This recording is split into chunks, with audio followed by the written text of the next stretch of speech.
En l'àmbit laboral, Ferran és de les persones que s'aixeca molt d'hora. Ha sigut sempre dels que a primera hora estava a la feina, sempre resolutiu amb els problemes i un gran professional i a més un company fantàstic. I jo la cosa que més aprecio d'ell és la seva fidelitat, tant com a company com amb la empresa. Jo, quan vaig ser president, amb el Ferran, em vaig trobar amb la persona adequada. Una persona que entenia el bàsquet, una persona que tenia un caràcter esplèndid, perquè eren uns moments molt difícils, i ell era una persona molt important en el sentit de que, quan s'havia d'anar a algun lloc, no era mai dels que ens quedés enrere, sinó que estava disposat a fer, a treballar, a fer el que convingués, no?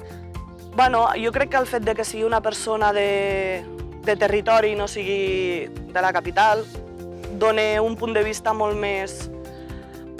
Coneix molt més les realitats de tota la gent.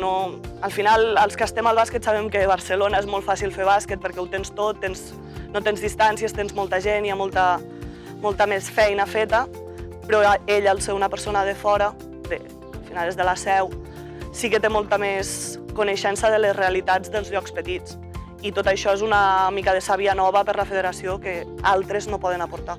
Bueno, el fet d'haver-ho viscut ben bé des de començar jugant, després presidir un club molt petit, com era quan ell ho va fer als Cedis, i veure realment totes les etapes que hi ha per arribar finalment potser el que seria el nivell màxim de representació a nivell d'aquest país. Jo diria que Ferran és un home de conviccions fermes, que és un treballador innat, per descomptat, perquè mira que viatges cap a Madrid, cap a Barcelona i tal, des de Lleida hi han representat quantitat d'hores dedicades al bàsquet, no?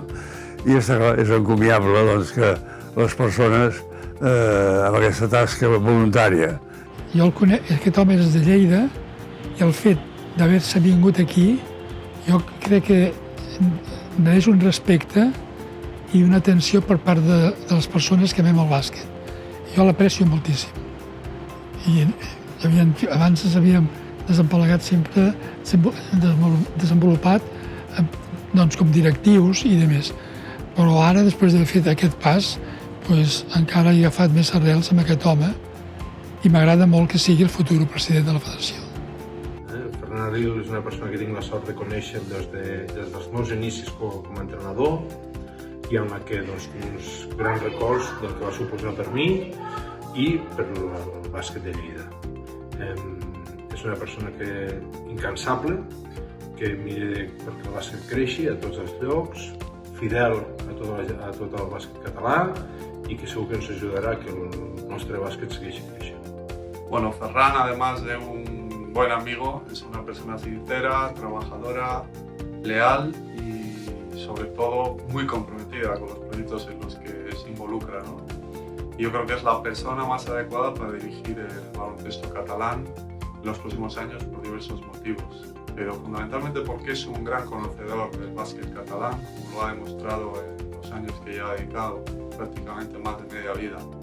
Además, personalmente he tenido la suerte y el honor de trabajar con él en la Comisión Delegada de la Federación Española, donde también ha demostrado ser un gran conocedor de las competiciones y todo el entorno de las competiciones. Por todo ello le deseo la mejor de las suertes y espero poder seguir colaborando con él y trabajando codo a codo y compartir, por supuesto, proyectos entre el baloncesto vasco y el baloncesto catalán. Sort bona, Ferran. El Ferran és una persona, sobretot, molt treballadora i que s'hi deixa la pell en tots els seus projectes. A part de la seva família, el seu gran projecte de vida sempre ha estat el bàsquet.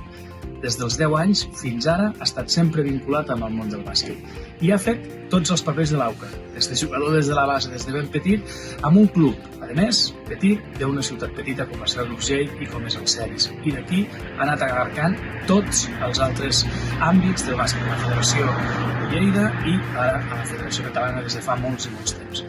De veritat us ho dic, el Ferran s'hi deixa la pell. quan té un objectiu, i aquest objectiu és el bàsquet, i és tota la gent del bàsquet, absolutament tota la gent del bàsquet, coneix els clubs petits, coneix els clubs grans, coneix totes les escoles bases, ho coneix absolutament tot. Ferran és la persona ideal. De veritat, Ferran.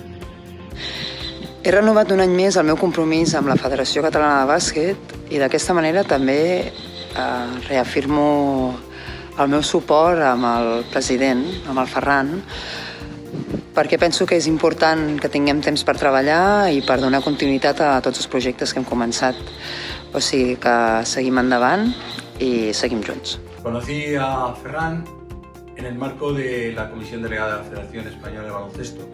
Hemos estado trabajando y colaborando juntos en pos de la mejora del baloncesto español durante estos últimos 10 años y tengo que reconocer que el trabajo y la pasión que ha puesto en la mejora de cualquier proyecto que le ha sido encomendado es digno de elogio y por ello creo que a lo largo de su trayectoria se merece ese reconocimiento, en este caso por parte del baloncesto catalán, como una persona que preparada y plena garantías para gobernar el baloncesto catalán en estos próximos 4 años.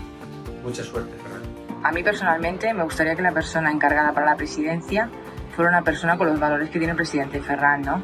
Yo lo conozco personalmente y he coincidido en varias ocasiones con él y es una persona honesta y eficaz en su trabajo, ¿no? Que le dedica muchas horas y que cree y potencia el deporte femenino, que para nuestro club es importante, que intenta que siempre haya una mejora para todos y para todas, ¿no? Yo creo que la persona encargada para esta presidencia tiene que tener las características y los valores que tiene Ferran, ¿no? Que sea una persona humilde, que sea empática, que sea cercana a los clubs, porque para nosotros eso es importante, y que intente regirse y llevar a cabo los proyectos que tienen en marcha y que siempre haya una evolución y una mejora para todos y para todas. Ell és una de les persones que més m'ha marcat a nivell esportiu. Estar al seu costat va ser un aprenentatge continu, un aprenentatge sobretot de la passió que ell tenia per aquest esport. Ens va ensenyar a estimar el club i ens va ensenyar a ser ambiciosos. Amb ell el club va fer un espectacular avenç a nivell femení. Vam començar del no-res i fins al que avui dia és Cadí la Seu. Ens va ensenyar lliçons que ens han servit per la resta de la vida. La disciplina, la responsabilitat, les obligacions, el respecte, el compartir i el ser ambiciosos amb els reptes. No estar als llocs per estar, sinó per competir i per lluitar fins al final.